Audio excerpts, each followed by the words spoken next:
नोटबंदीच्या निर्णयानंतर देखील शिर्डीच्या साईबाबांच्या चरणी भक्तांनी भरभरून दान दिलेलं आहे। गेल्या 9 दिवसात तब्बल 9,84,00,00,000 रुपयांचं दान साईंच्या दानपेटीत जमा झालंय। या दानपेटी ऑनलाईन देणगी काउंटरवरती तसंच मनी ऑर्डर आणि सशुल्क दर्शनाच्या माध्यमातून हे कोट्यवधींचं दान जमा झालेलं आहे।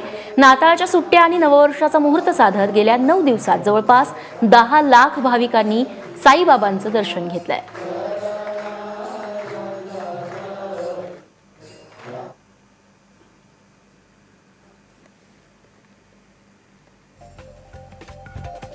दानपेटीमध्ये किती दान जमा झालेलं आहे तर 5,35,00,000 रुपये इतके आणि ऑनलाईन पद्धतीने 34 लाख रुपये साई चरणी जमा झालेले आहेत।